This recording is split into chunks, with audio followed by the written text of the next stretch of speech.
And we are the Coalition, loud and proud, outrage porn free, civilly disobedient media broadcasting live on the worldwide Coalition Radio Network.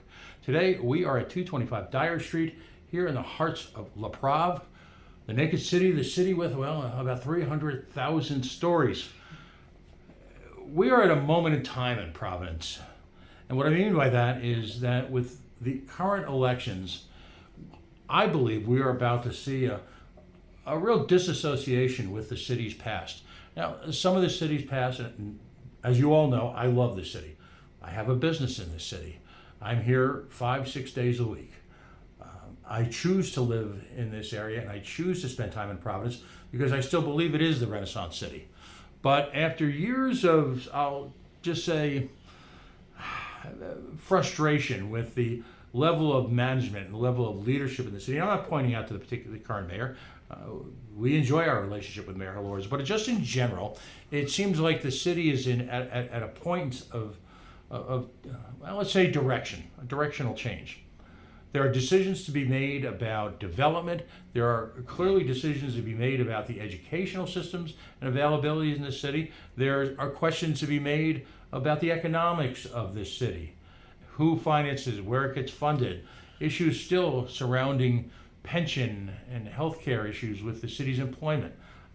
There's also a question of direction in terms of the economy and what impact this continued near stagflation will have on a city a lot of whose business is based on not just higher education, but tourism and what impact that will have. So that's why this election is critical. And the three different mayoral candidates, I think, do a good job in the sense that they present very clear visions. The question, of course, to the voters is which vision are they going to embrace? Equally important is the City of Providence City Council. If in fact the state legislature is the mechanics, if you will, for the city city government, then City Council, they're the machine behind the city. Questions of finance, questions of law. It begins and ends at the Providence City Council. I don't believe, in my opinion, that this city has a very strong mayoral role. In my humble opinion, while the mayor can provide direction and ideas, it is in fact within the responsibility, the realm, the purview of the Providence City Council for whom this city future lies. Joining us for the very first time is April Brown. She is running for District 9 City Council. She's been very patient as we've had a number of occasions that we were going to get together, and my fault. We missed the first couple, but I'm intrigued with her approach on several levels. First of all, she is truly a daughter of Providence. She is an individual who has grown up in this city, truly understands the DNA of this city, what really makes it work, from a level that I don't know if it's possible for the professional politicians who choose to parachute into a complex place like Rhode Island. I say this with love and affection. Providence is a city of neighborhoods. It's a tribal city. Not in the traditional sense, but just in terms of the groups of people who have coalesced around certain issues and certain problems over a generation. So I've been looking forward to this conversation for weeks because, well, of this candidate's unique background. Thank you, first of all, for joining us, and thank you for weathering my schedule over the last few weeks. Thanks for having me, Pat. I'm excited to have this conversation with you. First, we have to get the backstory. You are a Renaissance woman. There is a number of areas that you've chosen to dive in at a very high level. Talk to us about growing up in Providence, your family. You have a history in your family of civil service with a little touch of civil disobedience built in. A little bit. But in the best possible way. Your mother was a prominent figure and one of the founders of an organization called DARE, Yes. Direct Action for Rights and Equality. Yes. Full disclosure, I am a fan, B, a regular attendee, and so I consider DARE to be one of the more important organizations in this community. In terms of civil rights, it's probably the most important organization in the city.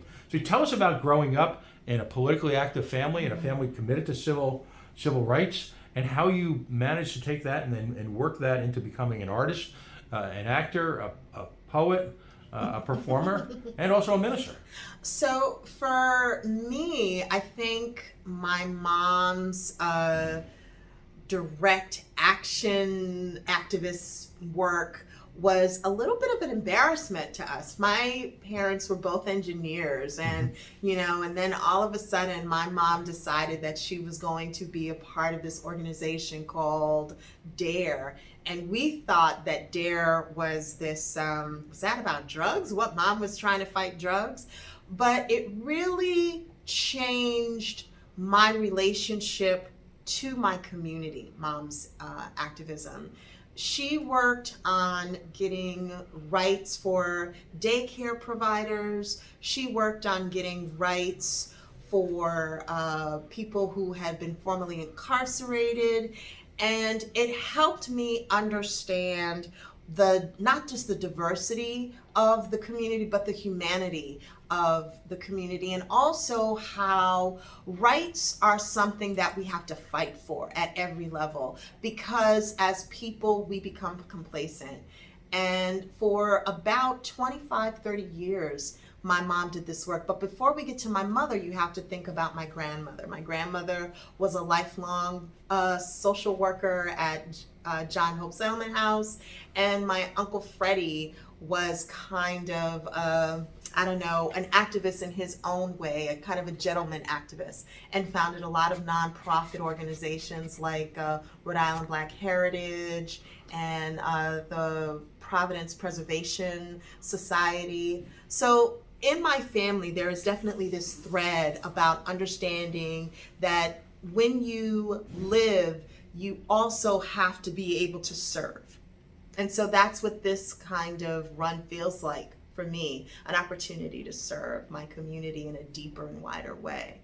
When I think about my arts practice, the way that I get to my activism is through my arts practice. It was through my singing, the fact that we do the Langston Hughes community poetry reading is really an activist moment because of the type of writer Langston Hughes was. So, I mean, it seems real symbiotic, this idea of activism and artistry. And Jesus, for all intents and purposes, is the major activist. We don't talk about Jesus in this way, but he was an activist. Right. The original, some would say the original community organizer. Exactly so. But poetry, now it's a complex area. In my house, we call them poems because my older daughter was very literal as a little child in her pronunciation. I love poetry. There was a prominent individual on NPR who had to step down because of the Me Too movement. What I missed every day wasn't so much the other stuff, but his poetry minute every day was pretty provocative because he gave a history of the poem, and it was just a beautiful set piece. Right. Poetry became actively, in our consciousness again a few years back when poetry slams reopened up. How would you describe your style of poetry? So when I think about the way that I write, it has a lot to do with the lyric and the music or the things that I'm hearing or experiencing at a time. I think when I write, I am writing songs, but they end up being poems.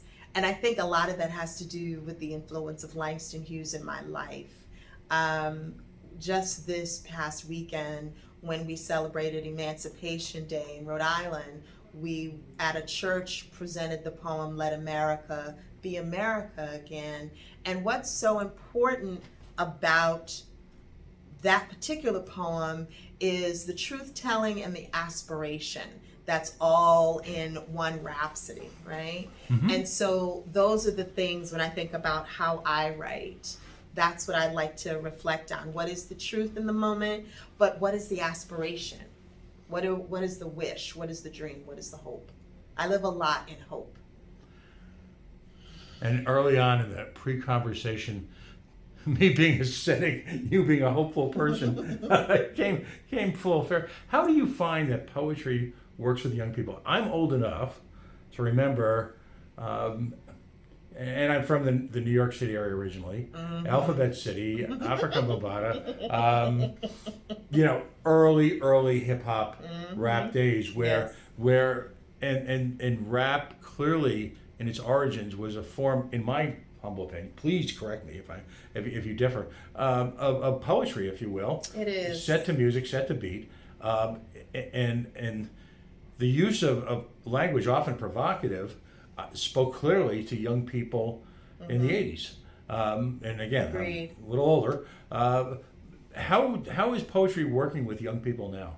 I think it still is that same way. I think the challenge is when you talk about the arts and how young people experience the arts, it's not an experience like for us, which was radio or television. Like, I think about the first time I ever experienced jazz was watching Sesame Street, right? And then after that were my parents' records. But then there was also the radio shows. Like, there were jazz radio shows. I grew up with listening to people play jazz music late at night or very, very early in the morning. I don't think that young people have that kind of diversity in music anymore. Right. And so they don't experience the arts in that way. But there is a sense of arts practice in social media that's actually something that I personally don't engage in really well because it moves too quickly. But young people are actually able to engage it really quickly. I was having a conversation with some young people today, and they were talking about Beyonce.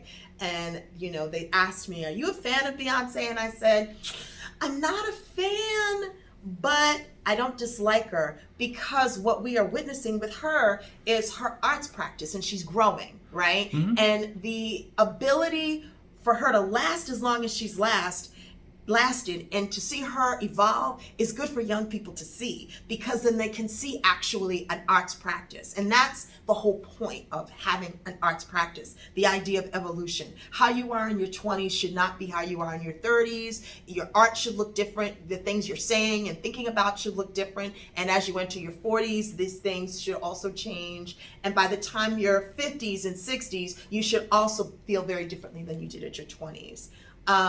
I think that that's what hip hop was. Hip hop is, for me, directly related to people like Langston Hughes. There is this sense of lyric, but there is also this sense of truth telling. And in early hip hop, there was hope. Something happened in the 90s where it seemed less hopeful. But even now, there should be a sense of hope and also commentary and this kind of the ability to talk back to authority and speak truth to power. Interesting. If you talk about great jazz figures, Herbie Hancock is back out on tour, which is astonishing to me as someone who remembers his early days with Miles Davis, and then his, one of the early fusion jazz figures, right? With songs like Chameleon and songs like that. And then moving up to through his Rocket 1980s stage, hip hop, right, and then somehow, from what I understand, the tour now is sort of a kind of almost a retrospective. We've got some elder statesmen in music, stateswomen in music that we're going to lose in the next few years. Yeah, and I hope that people embrace them before they leave. Right.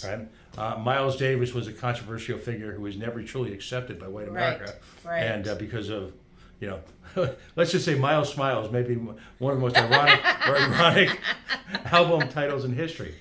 But you've discussed in your literature, you were involved or still are involved in the community music school? I was involved in the Community Music Works. I love that organization with my whole heart. My cousin, Alexis Marie Nelson, is a graduate of that program and is now a fellow. And I'm going to try not to get emotional because her evolution as an artist makes me weep, because she was a very shy young person, and to see her teach this beautiful music that she loves to young people is astonishing, remarkable, and a gift. It's a gift. Right. And Community Music Works is also trying to evolve and how they work with community in a way that is impactful, thoughtful, and equitable. That's what they're trying to work towards. And I love the organization so much. Yes. Well, let's say classical music. I mean, classical music for a generation now has been, as far as young people, very often the repository of those who have more. And it's not an inexpensive education based on the equipment. So the ability of community organizations to provide that type of framework to very, very young people can be life-changing in its best form. And we all know the impact of music on young people, not just in terms of discipline, not just in terms of the obvious aspect of getting them quote unquote off the streets and into something positive, but the impact it has on them educationally and their ability to a trained mind to work with science and math and other issues. It's profound. All of that is true, but actually at the end of the day, what the arts bring to people is how to be human. We learn how to be human through arts practice. If you're not careful, you're going to turn me into an optimistic human being. I think you are. You're just tired. on levels more than you'll know. If we could talk a little bit, if you don't mind, about your educational experience. You went to a traditionally black university in D.C., but you also matriculated elsewhere? I did. American University. American University actually saved my life in many ways. It was where I was able to really kind of exegete, using my little seminary training, the process of being in post-secondary school, right? To be in a liberal arts college, to have to argue the point, to be critical, and really forced to be critical. This was not an option. We didn't have an option not to look at something and then be able to critique it. And my mind expanded so much being at American University. I'm really thankful for the education that I received there. One of my persons who made the most impact was my mentor, Bernice Johnson Regan, who founded Sweet Honey in the Rock. And she told me that I had a great mind, and I believed her. That's quite a mentorship. Yeah. If you're just coming into this interview, this is not recorded. This is not being broadcast live, but we are having an opportunity to, in a rare moment of repose for probably both of us, with Ms. April Brown. She is the candidate for the 9th ISOCO Award of Providence, Rhode Island, the City Council. Right. Entrepreneur, activist, minister, poet, and now politician. It's quite a transition. I want to take a quote from you. I want to read back a quote from you from your website. Okay. And it really speaks to me to one of the central issues / conversations / decisions the city of Providence has really got to make. And when I say that, it's on two levels. Obviously, there are public policy issues that arise from development, but there's also, in my mind, a moral issue that needs to be discussed in terms of the future of the city and who it belongs to. You say we can't have developers coming in anymore claiming to, air quotes, invest in our community without seeking us out and learning what we need. Our ward, our city deserves someone who will fight to give them a full-throated voice at City Hall. That's my promise when I join the City Council. For folks who don't know me, I'm a libertarian, and ironically, contrary to what most people believe, we are diametrically opposed to has anything to do with corporate welfare and corporate cronyism. So when I've tried for years to figure out how to encapsulate into a question that could be somewhat piercing. And my question to candidates and to city leaders here in Providence or in Pawtucket is, who is economic development supposed to be for? The people who live here now, or those that you would have us be replaced by? Oh, God.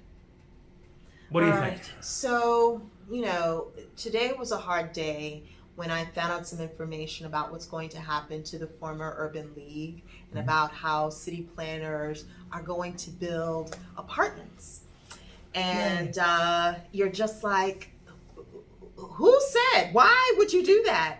And it was tough information to hear. And I saw the plans and I saw the story. And the first thing that came into my mind was the major reasons why I'm actually running for this seat.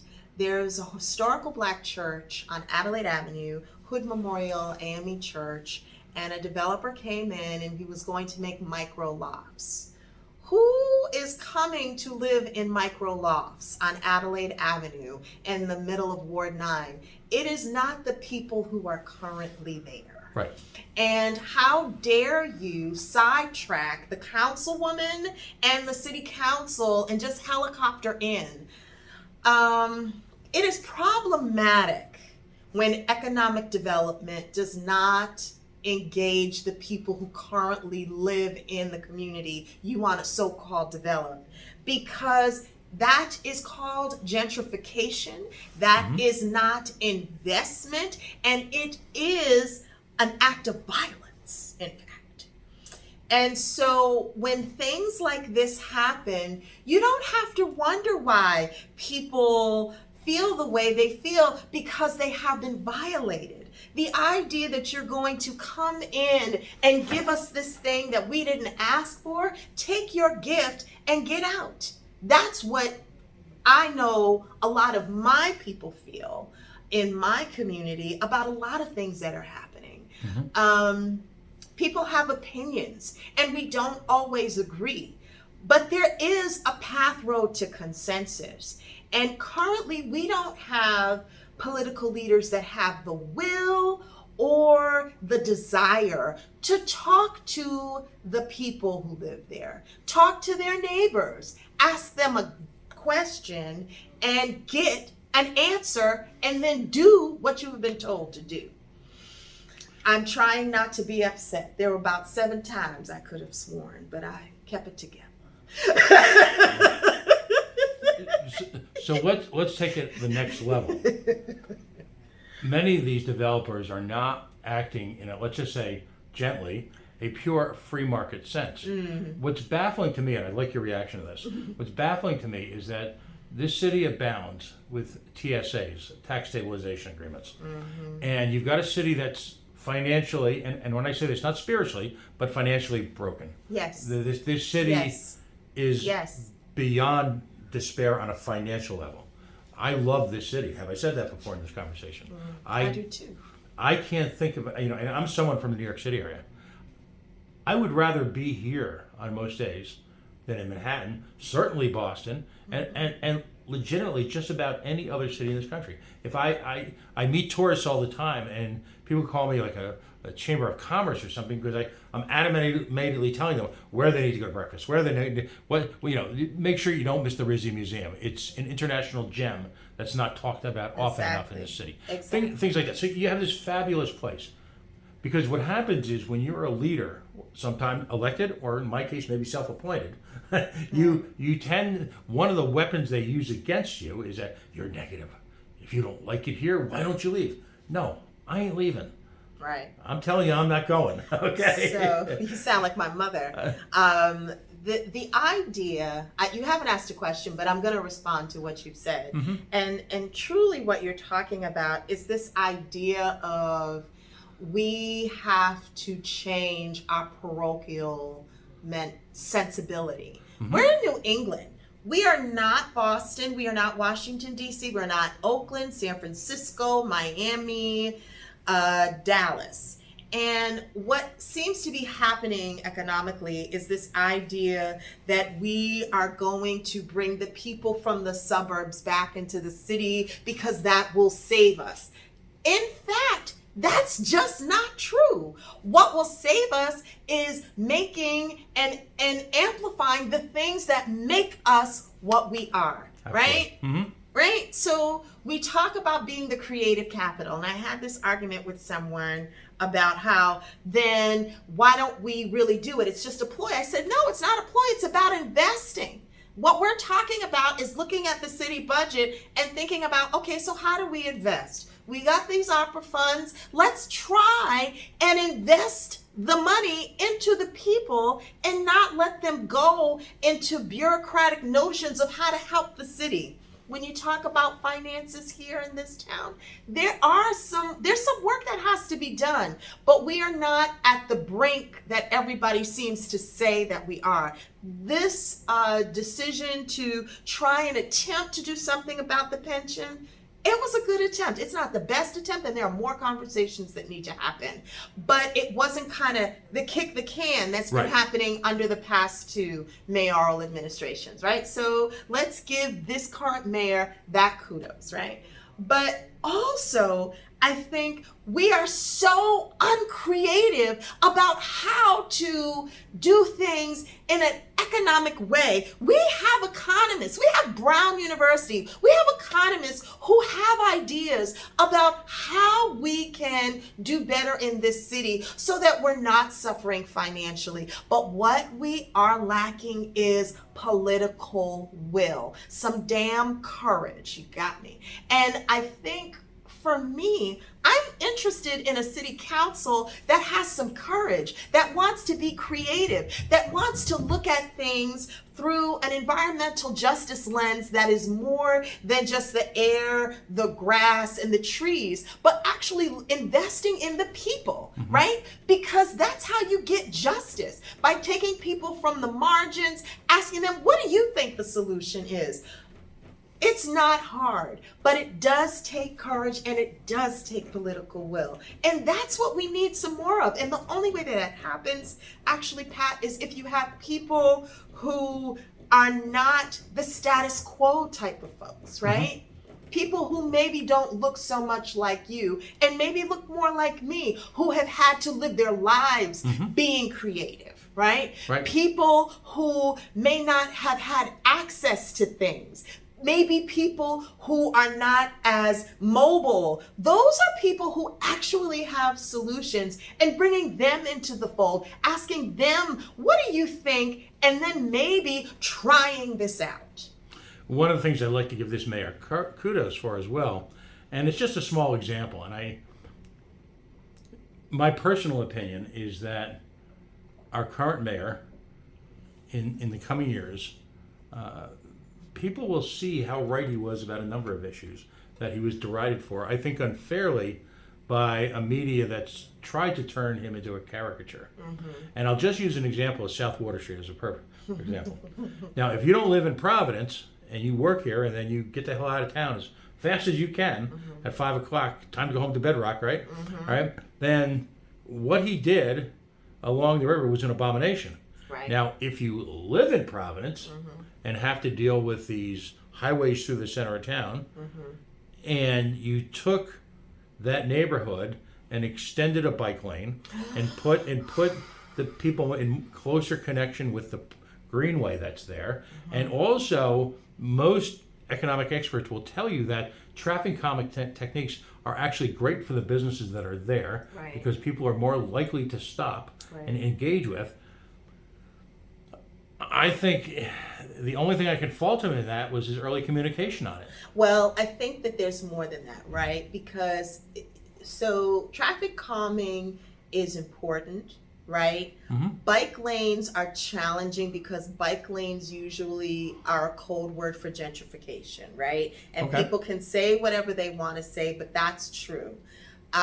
Because let me just say, the folks who live in my ward are not necessarily riding bikes to get to where they need to go to, because people don't know how to drive in the city of Providence. So it's dangerous, right? So let's just start there. But what would be nice is some investment into the public service system that is called RIPTA, that really does not always make the grade. And yet and still it's the only game in town, and they don't provide a good service. And the regulation or lack of regulation of that truth is really what I think people who live in my ward would want to see. Can we just have a better bus system? Now, let me elaborate that from my perspective, and this may surprise you. For about 2.5 to 3 years, I worked as a third job because I had young children in college. I was a Lyft driver in this town. And I did it for two reasons. A, I needed the money, and B, being able to, my wife being able to tell them that your father drove a cab so they can go to college is kind of the ultimate dad mic drop. All right, right? You know, there really isn't a comeback from that. It's true. It's true. Don't talk to me about the sacrifice. Exactly, man. It's true. Woo. And I often did it from 8 or 9 o'clock at night until sometimes 2 or 3 in the morning. Right. What I found was that a significant number of my rides, when I was in the south and west end of town, were often middle-aged women, often of color, who were working 1 or 2 jobs in healthcare facilities, CNAs, the backbone of the medical. Come on now. Right? So, and it's interesting because they were clearly never in a position to tip me. Very often I get the folded up dollar on the way out the door. Yes. And I realized very quickly that these folks, in many cases, were working 2 or 3 hours a day just to get to work. And that's stunning because this is pre-COVID, and later on we're ascribing the status of heroin to most of these women who, again, were working 2 jobs in the worst of conditions, the worst health conditions imaginable, and again, still having to, now it's even worse because these ride shares are becoming more expensive. There was simply no way for them to get from job 1 to job 2. Holy cow. How is it in a city which locally within the Rhode Island community dominates healthcare, how is it possible that there isn't service catering to folks? They all work on the same shift, they all get out at the same time, who are working from 3 to 11 and then 11 to 7. How is it possible that we're ignoring that community while simultaneously giving them hero status? Pat, why are you trying to get me angry and make me cuss? Why? I didn't do anything to you. So this is, again, an environmental justice problem, right? So this is, for us, when we think about, this is the other hat I wear, the interim director of Racial Environmental Justice Committee. When we talk about the fact that you just stated, that there are heroes who can't put food on the table, heroes that can't get to the work that is allowing them to put food on the table, not paying them equitably so that they don't have to work more than one job, that's an environmental justice issue. I think a lot of things, but I think about pay equity. I think about, these are people who have families that they are raising. These are people who want the same things that you and I want. These are people who work hard, but they don't make enough money, and they have to sacrifice in ways that my great-great-grandmother or your great-great-grandfather had to sacrifice. And this is the 21st century, and we have enough capacity, enough creativity to do better, and we are not. I was just talking about the public transportation, but when you think about what it takes for a CNA to do their job, and literally and figuratively the shit that they have to go through and wade through, and they still have to have a second or a third job because they have kids they need to feed, we should be embarrassed. They have licenses that they need to pay for, that their jobs do not pay for. The state does not give a subsidy for that because CNAs don't make as much as nurses. Hell, they don't even maybe make as much as people who wait tables, and yet we need them to make the whole health industry work. That's a problem that I'm not sure that City Council can solve, but we can certainly help in terms of, again, the the aforementioned ARPA funding, where we can subsidize some of these things for folks, or just simply put in some pressure to give them a living wage, because that's why they don't have cars, because they can't afford it. And we have a piss poor public transportation that knows this information. This is not news to RIPTA to know that there are at least at least 2,000 folks within not just the city of Providence, but in the state who do that shift. And not just in hospitals, but in factories too. Right. Who, if they just would provide a service to just those places, they wouldn't be losing money. Right. Anyway. No, these are fundamental questions for people who actually live here. I worked in New York City for many years, and for a couple of years I lived in Queens. Mm-hmm. And you suddenly have this incredibly different perspective from the people who are walking around Times Square like zombies, looking to the heavens for what I don't know. Mm-hmm. But again, that's the difference between people who, when I say live here, are part of really the city's history and fabric. I want to have another one of these conversations again soon. And one of the things I want to talk to you about are those that, and I'll send you some material ahead of time, so it's fair, but people who make a lot of money, and you can't see my air quotes, thank God, helping the poor. We'll go down that road, but I want to, today I just want to finish it. Yeah, I have a feeling that another area of surprise agreement. You want me to cuss, don't you? So, but again, I want to get you the information so we have a fair conversation. But getting back to development to sort of close out, there's two signature developments that are going to take place literally within eye shot of where we are on Dyer Street right now. Yes. And that, of course, is the infamous Fame Tower. All right. And then there's the not so Superman building.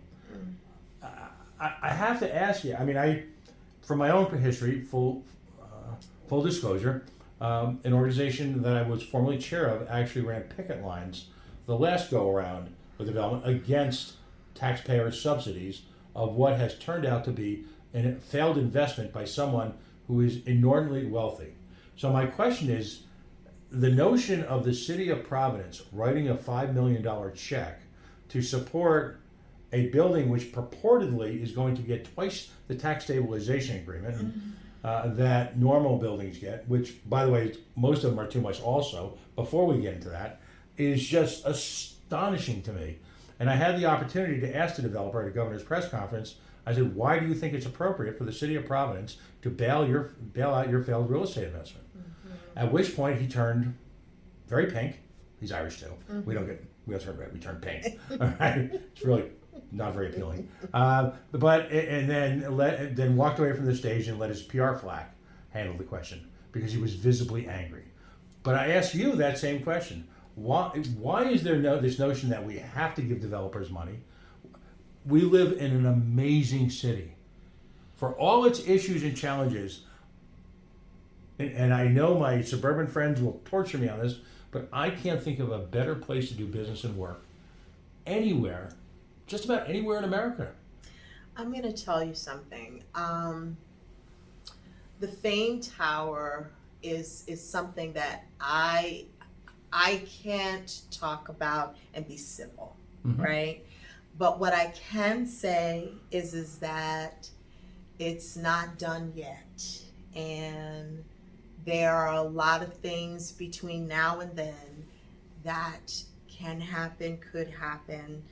And again, I'm a woman of hope and faith. Mm-hmm. So I'm going to stay there with that. When it comes to the Superman building, though, I feel as if people are lazy. Again, that could be a space where we could have some affordable housing, right? Mm-hmm. And that's what people are talking about, that maybe there's going to be some affordable housing. I don't know about you, but $3,000 to $5,000 a month, there's nothing affordable about that. Right. So that's a lie. Let's just call the thing the thing. I feel like, I don't know, we've lived in Providence I'm 56, so 50 something years. And I think that when we think about what downtown is, we always want to kind of remake it in some image that we have this idea from long, long ago. Let's stop and really decide that we're going to give a shit about the people who live here. And people need housing are not people who can pay $5,000 for it, right? So stop it. And if developers lose money because they invested incorrectly, it is not on municipality leadership to allow that to go. It's not on the governor, the mayor, the city council, the general assembly to say, kick the can and let's see what we can do about it. It's not our job. It's a risk when you go into business. And sometimes it's a successful risk and sometimes it's not. And when it's not on the taxpayers to bail people out. But again, that's about leadership not having courage to tell the truth. I think that's all I have to say and still be civil. Well, I think that's I think a very good way to sort of bring this to a close today. Again, this notion, and actually it was interesting. I'm asking you to make a comment on the mayor's election, but I was at the jewelry district presentation where the then 4 candidates, now 3 candidates, made their presentations. And Mr. Cuervo pointed out that why do we as a city and as a state feel like we, and I'm paraphrasing here, I'm not quoting him, but effectively jump to the whims of every developer who rolls into town who's going to save us. And, you know, I'm old enough to remember a certain cartoon. My comment to that is always to quote that cartoon, which is say, sometimes I have seen the enemy and he is us. Yes. And I think we don't trust ourselves enough to think that we can actually save ourselves. We can. We have more intellectuals in 1 square mile than most states have in the whole damn state. And we don't rely on those things. We don't ask people those questions. We don't consult with those folks to help us get through these things that are troublesome to the success of a city. And you know, I also always have a problem with calling Providence a city because in my mind, it's a really big town. We are not a city because a city looks a little differently, but we have these aspirations. And that's great and wonderful. And okay, people will disagree with me and give me a lot of flack. But we have a lot invested in us being successful, and we need to just have some courage and go and be creative and do those things. And I don't know, I feel sometimes like we are gotten complacent in this idea of, well, this wasn't working, but maybe it'll work this time. And that seems psychotic. And we need to try something new. And I believe in people, and I believe in the capacity of people to solve their own problems. I wish our leadership did. We've got a minute or 2 left.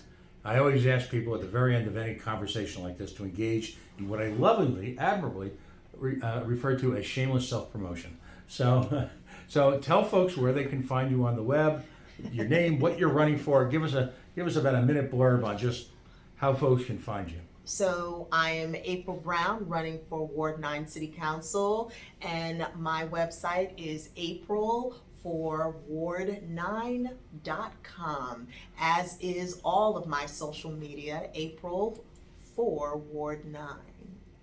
Excellent.